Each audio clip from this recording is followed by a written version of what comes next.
Hi everyone, welcome to this vlog that we call BOMA Greater Dallas Unplugged. You may already know this, but we are already in our early voting period. So if you're a registered voter, you can go now and vote all the way up until Friday, October 29th.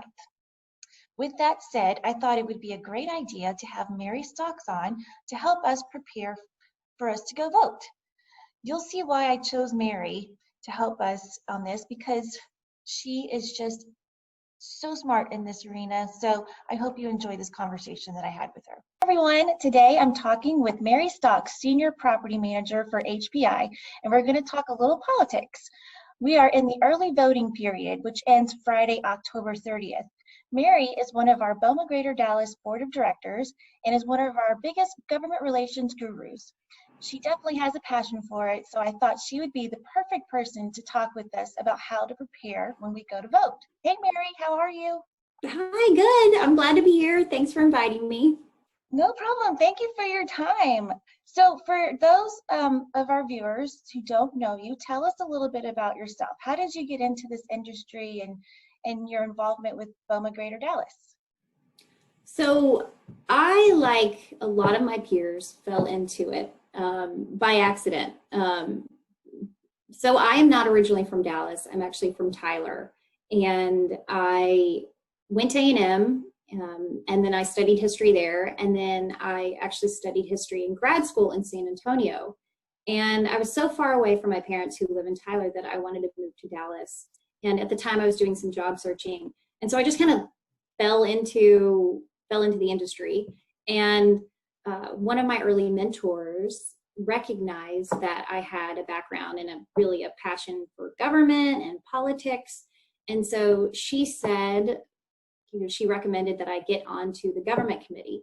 And so it was perfect. It was a perfect, I love being in property management, but I also have a passion over here and a background in it. And so it was kind of a perfect marriage to be able to kind of bring to the table my background, but also be able to bring that to BOMA, and so that's how I ended up in the industry, and so that's how I ended up being here with you today.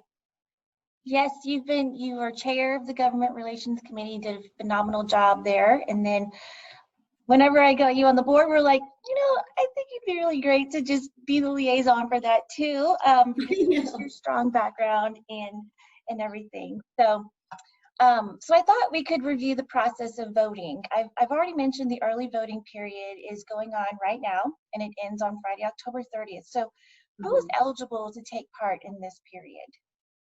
Okay, so anybody can vote during the early voting period. And so, like you said, you can go vote now until the Friday before Halloween, so Friday, October 30th. And so if you don't really want to have to stand in line on November 3rd, now is the time to go. There's not going to be very many lines. And so I would encourage people to go early vote just to kind of get it out of the way so you don't have to think about it. But anybody can vote. You just have to be registered. And so we've already passed the registration. And so you just, so if you're registered, and if you want to check to see if you're already registered, make sure you go to votetexas.gov. And what it'll do is it'll ask you some simple questions like your birth date, maybe your driver's license, your first and last name. And so you can just check to see if you're already registered. And so the thing that I would encourage people to do before they try to go to early vote is check your county website for your polling locations, because the early voting locations are not going to be the same as the day of on election day, so on November 3rd. And the times that they're open might be different. So check before you go where you can go vote early, so you don't just show up and there's nobody there. And so the other thing is there is a lot of discussion around early vote, mail-in voting, absentee voting. And so if you guys have been paying attention with kind of what's going on in Texas, there's a lot of what's being contested in the court about the drop-off locations for mail-in voting. And so I think people need to understand that in the state of Texas, we don't have universal mail-in voting. And so we have really what's called absentee voting. And so the people that are eligible, you have to make sure you're eligible to be able to early vote, to do absentee voting or mail-in voting. And so to be eligible, you have to be 65 years or older. So that might be something that people that are concerned about going to vote in person might want to take advantage of. Or if you're disabled or you have an illness, or you could possibly be in jail, but you still have voting rights. And so you have to register to be able to absentee vote.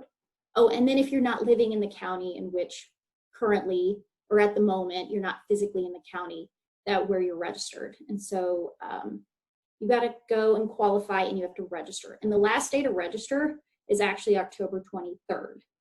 So that's really close to the election day. So I would say if you're thinking about it and you're thinking about registering, to go ahead and do it now. Don't wait till the 23rd, because to me that's cutting it really, really close. And so so make sure that you do go ahead and register now if you qualify. Great advice, Mary. So do you have a resource that you like to go to find out who's on the ballot? And then what sort of other things will we be voting on, do you know? So every ballot is going to be different depending on where you live. So the ballot for me here in Dallas, where I live, is going to be different than somebody that might be in Irving or Tarrant County. And so the best way that I would find out what's on your ballot is to go to your county website, and usually there'll be a link for like elections, and you can click around, and oftentimes there'll be a sample ballot that you can download, and you can actually see your sample ballot. So for instance, I did this yesterday for me, and I went to the Dallas County Elections website, which is dallascountyvotes.org, and I was able to actually print a sample ballot. And I could see everybody that I'm going to be voting for. And so everybody, I encourage you to go to your own county and go look up your ballot, look up your sample ballot. So you don't go in blind, because I don't know about you, but I've gone into the voting booth and I'm like, I don't know any of these people. And so it's really, I encourage, don't wait last minute either. Go ahead and go print it off and go see, so you can give yourself a chance to find out more about those individuals. And also, what's really interesting is something that I don't know if it's just been not talked about, or we've got a lot going on, so maybe it's just kind of been overshadowed. But this year in Dallas, we have something huge. We have a proposition that is up for a vote by those people in the DISD district. It's a proposition for, it's probably if it's passed, it's going to be the largest issuance of debt from any local entity in state history. And so it's the DISD Board of Trustees voted to place a nearly $3.7 billion bond package in front of voters. And it's so big, it's actually broken into 5 different pieces to vote on. And so you guys might remember, but the last time we voted was in 2015 for a proposition for DISD. And that was, I think, $1.6 billion. And so it's only 5 years later. And so now they're putting forth $3.7 billion. And this will be the largest if passed. The next largest was passed by the largest school district for $1.89 billion by Houston.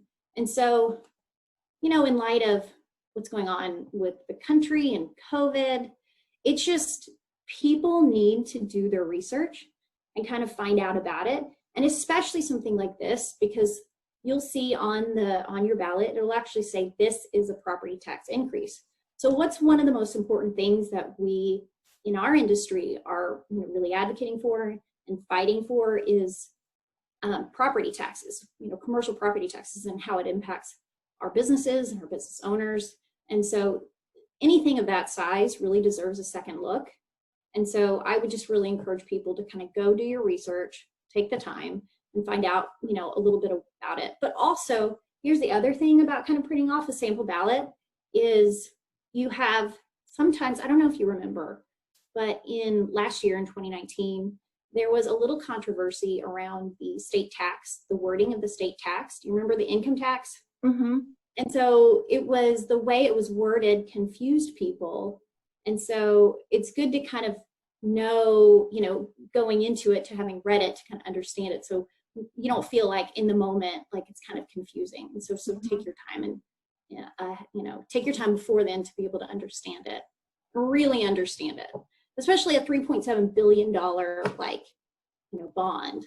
Yeah, that's so interesting. I didn't even know you could do that, that you could print out a sample, because, you know, you always see the signs or the ads that say, if you say yes to this proposition, this is what it means. And then you see this is no, and they always say how it's like the wording, you think it's this way, and you're actually saying it, that you're doing this. And so I think that's such a great idea to print out a sample ballot, see what's out there, so that we can do our research on how we want to vote, especially if it's going to be broken out into 5 different pieces. That's interesting. Wow. Here's the funny thing is, I actually like added them up. I printed them off and added, like, does this really come out to $3.7 billion? But you know, I also had on my ballot, I have 13 judgeships.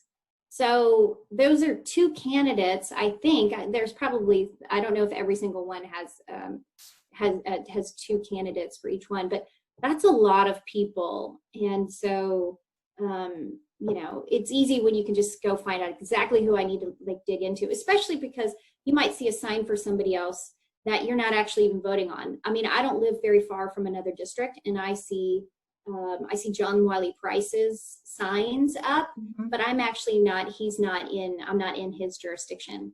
And so anyway, so it can kind of be confusing, and then that helps kind of, I think, narrow down who you need to really be paying attention to. So speaking of the candidates, do you have a good resource that you like to use to look up research on who's on your ballot? So I think it's important to know to take into consideration the source of the research that you're going to do. I would say that there's so many different resources out there that you shouldn't really stick to just one resource to find out more information about the candidates, because really, whether it's a TV station or a newspaper or a website, they tend to kind of have their own agenda. And so I would say look for your candidates and kind of look at what everybody's saying, so you can kind of make an informed decision, because you want to be a smart voter. And so going out to Dallas Morning News, or go to the candidate's own website. A lot of times the candidate's own website will tell you exactly what they stand for, what they believe in, what they're going to fight for. And so by going to their website, you can kind of get right to kind of the heart of what they are advocating for. But also, there's so many, right now, my congresswoman is EBJ, and she does town halls, regular town halls, and virtual town halls right now. And so you can call in and you can hear her talk about, what she's working on. And so you can do a town hall meeting. A few weeks ago, I went to a South Dallas trash pickup. It's funny enough, several candidates one was for the sheriff's office, and then another one was for a congressional seat here in the state, were there. And so right then there, I had an opportunity to kind of talk to them, find out more about them in person. And so there's just a lot of avenues, and I just encourage people to really do the research on and look at from different angles. That's so cool. You're such a rock star. You volunteered for it was a trash pickups in South Dallas. Oh my gosh, that's so awesome. Next time call me, I'll go with you. That sounds like so much fun. Well, even not very far from me, I just want to get a pair of shoes on 8 o'clock on a Saturday morning before the traffic gets really bad. And just go around and pick up trash. Well, there are areas, I feel the same way. When I'm driving into town, it's like, Maybe they might need some help on that. I know, I know. So what are you hearing from BOMA International or even our Texas BOMA lobbyists on what items are going to be hot topics for BOMA Greater Dallas to watch out for? So right now, BOMA we are no different than any other business out there. The board especially has had to make some really hard decisions this year with hosting events, kind of liability with COVID. And so we feel it just like anybody else. And so the same issues that are important to all the other businesses are important to BOMA, the board, and BOMA as an organization. And so some of the things that I know that the government committee has been paying attention to is, one in particular is a bipartisan legislative bill that's been put forth. It's called the Clean Start Back to Work, or Clean Care Start Back to Work Act.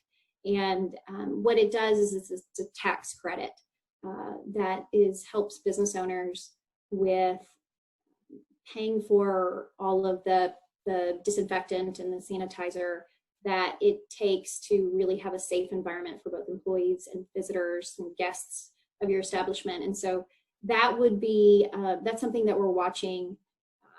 Lock Lord is going to be speaking with us later in this month. And so hopefully there'll be some more information that comes out from the state level. I talked to Andy the other day about Texas advocacy next year. We have it every other year. And unfortunately through COVID, it's likely that it's either going to get canceled, or hopefully we can go through kind of a virtual meeting with some of our legislators. I'm hoping we can do that. I think it would be a real shame if we didn't speak to them now, especially now with everything that's going on. But the other thing that we are paying attention to as far as kind of BOMA is the BOMA International just put out a managing through pandemics kind of a book you can download it. It's for free. Just go on to the BOMA International website. And so it's a really great guide for how to handle the pandemic. And so Yardi was actually a sponsor of that. And so that's great that it's for free and it's accessible to anybody. So I would encourage you to go and download it. It's only about 32 pages, but it's pretty thorough and exhaustive. And so I would encourage anybody, go and download it for your, and give it to your owner, give it to your building owner, let them know what your membership dues is going to support. But I think on at the lunch on October 20th, we'll get to hear directly from Lock Lord and find out more about kind of what's coming down and what we can expect post-election, depending on how that lands. And so that'll be a really interesting. So tune in. Great. Shame. Yeah, and they're great. Lock Lord always, as they always say, it's like, this is what it is today. It could probably change. So I think it would be really interesting now that we have it recorded. We can go back and see, if they were right or not. Yeah. So why is voting important? What would you say for that? So I would say that, I have so many thoughts on this. I think, if you look at the statistics on voting turnout in the United States, we average, and interestingly, going back to the 70s, we average about 55 to 57% of the voting age population that actually shows up to vote. And so, and where does that kind of compare to other democracies around the globe? That puts us, sadly, at about 26 out of the 32 in terms of people that actually show up to vote. And so one of the things that people say is voting is a sign of a healthy democracy. I think when I kind of hear that statistics, it kind of makes me a little sad, because I think context matters. I think when people really understand why voting is so precious, I think people take it for granted. And I think, but if you kind of understand the history or why having a voice is so important, it's like people take it for granted because I think it hasn't hit close to home. But when you look at kind of, if you look back in even just US history, I mean, with women, we didn't have the right to vote. Blacks didn't have the right to vote. And so we've come a really long way in being able to have a voice. And then if you even compare us to some of the other countries around the world, you know, since the CCP came into power in China, most people have never even participated in an election. And so we are really blessed to be able to have the opportunity to vote.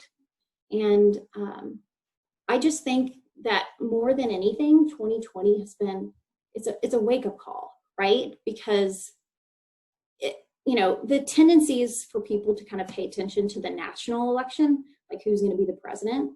But 2020 has shown us, if anything, that the local elections really, really matter. And they have a huge impact on our daily lives, right? I mean, who's been making all the shots? Who's been calling the shots on a statewide, kind of on a local?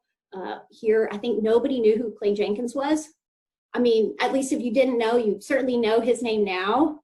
And so I think that there's been I think this year especially, I think people are kind of, I hope, are realizing how it's having a direct impact on our lives.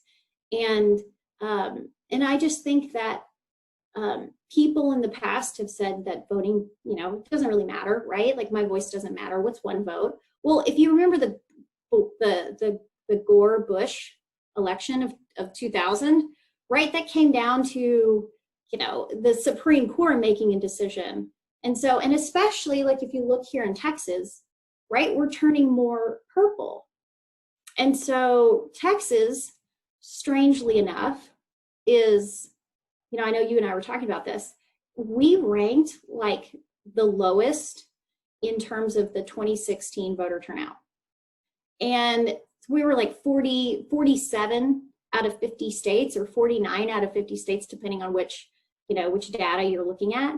And so what I think as Texas turns more purple, people's vote is going to matter more. And, especially because, right, it's going to be more competitive. The outlook, the election is not going to be a foregone conclusion anymore. And so you really need to pay attention. And I think that the truth is that with voting, if you don't vote, right, so if 55% of the voting population, or if the voting age population votes, then that means 55% are making the decisions for 100% of the population. And so, there's a lot of people that aren't really speaking up and having a say. And, your voice is your power. And I think the US is definitely at a crossroads. We have to make some decisions on where we want to go from here. And we've never been more polar before. And so if you don't speak up, then, maybe the side that wins is going to be the side that you're not really wanting to win. And so I think Martin Luther King said it best when he said that, a riot is the language of the unheard. And so here's your opportunity to speak up, because at the end of the day, you're really only voiceless if you choose to be in this country. I love it. You need to be a politician, Mary. I don't know. I think. Yes, you're so right. The one thing I was thinking about was just what the campaign between Ted Cruz and Beto, and how close it was. I want to say it was like 56% to 44%, like that close. It was like, I want to say, and we'll see it later on next week, but I want to say it was like 200,000 people. I mean, it's like, it was just so close. 200,000 sounds like a lot, but actually it's really not. Not. I mean, if you look at the percentages of that. And so it was just, I think we're going to see some really, it's like, just like the LU Texas game, it's going to be back and forth, and then it's going to go down to the wire to see who's going to win. And Right. I think we're up to see some really good numbers. I hope everybody has learned. I know I've learned a lot just listening to you in this last several minutes on what to do, like printing out the sample vote. I think that's huge. What a great idea to do that and be prepared. Because you're right, there's always like, you never really know who is on your ballot because you see all the signage and Right. everything, and so that is so beneficial. Well, Mary, thank you so much for your time and talking to us and getting us ready to go out there and vote. So hope everyone does that between now and November 3rd, and wishing everybody good luck. Thanks, Kristine. Thank you. Now, can you all tell why I chose Mary to talk to us to help us prepare for this election? She's amazing. She's got so much information. So smart. After our conversation, I went online and printed out my sample ballot right here. And I got a copy for my husband too, so he can take a look at it. I'm so thankful that I had this talk with Mary because obviously this is a game changer right there. But also just to know what kind of propositions am I going to have to vote for in Mansfield, which is nothing compared to what our Dallasites are having to vote on. But don't forget, you can go online, check out the map, and see real time of how long it takes people to go through the line. So I think that's also another game changer. All right, on to our recaps and reminders. This past Tuesday, the YP committee hosted trivia night virtually. And I thought it was a lot of fun. We used Kahoots, which if you're not familiar with that, it's an app used within the education sector. So what we did was we were sharing screens. We shared a screen on Zoom, got to see the questions, and then I had my phone and I could answer the questions on my phone. And then after everybody answered, you could tell, we would know right away, okay, I got it wrong, but who's in first place? So we saw the rankings right away after each question. So it was a lot of fun. We had 100 questions, all different categories, and gotta say, I thought I was pretty good at sports. Not so much. Not so much, but that's okay. We all still had tons of fun. So the big winners for the night were third place, Nancy Edwards at 38,585 points. Second place was Mr. Zach Dahlman at 41,087 points. And then in first place, King of Kings, Mr. Jim Peck at 49,478 points. Congratulations to our winners, and thanks a lot to our YP committee and Taylor Griffin for coordinating this wonderful event, and then also for our sponsors, Alpha Glass, Idon Security, and Platinum Parking. Thank you guys. And on to our reminders. So this coming Tuesday, we have our membership luncheon, which, as you know, there's a couple of options for you to choose from on how to attend the luncheon. You can attend in person, which will be at Eddie Dean's, or you can register for the virtual style. So because we're trying this hybrid approach, I have pre-recorded my presentation with the speaker, who is one of the members of our Texas BOMA lobbyist team, Neff Partita. And if you haven't met Neff, he is another amazing person who knows his stuff just like Mary. His specialty is on campaigns, so he was the perfect person to give this presentation to us. He'll talk about what to expect, what seats are turning red or going a different way, what's up for grabs. It's a really interesting presentation, so I hope you join us that day. But I will also say, even though it's pre-recorded, you can still ask questions. We're going to have you'll be able to ask your questions in real time. Neff and Robert Miller, who we're all familiar with, he's the leader of the team. They will be on live to answer your questions in the chat box. So be sure to register either in person or virtually. The next item we have our fall scholarship application period is going on right now. So if you're working towards your BOMA designation or just continuing education, if it's through BOMA, college, or even a trade school program, you are able to apply for our scholarships. So go online now. The period the application period ends at the end of October. So go online and check it out. The other item that's going on right now is our Lone Star Awards nomination period. Show off your team and get your nominations in today. Just go online and apply for those nominations. Put your nominations in. The Community Service Committee announced details for our toy drive this year. It's a little bit different. We have a registry that you can go online and choose whichever item you'd like to choose from. It's just like a wedding or baby shower. Everything's kind of already picked out. You can just choose which one you'd like to get. So go online to bomadallas.org for that link. And also, the Medical Office Building Committee is hosting a MOB seminar on November 11th. So if you are in the healthcare real estate arena, this event is for you and you don't want to miss out on it. Because the topics that will be discussed are the state of the healthcare market, weathering a perfect storm, joint commission changes that every healthcare MOB owner should know, and then healthcare development in an uncertain world. So go online and register for that. That's it for now, guys. Be sure to go online, get your sample ballot, print it out, and be prepared to go and vote. Be sure to do that. Thank you guys for tuning in for another episode of BOMA Greater Dallas Unplugged. Stay safe, stay strong, keep up the good work. Thanks.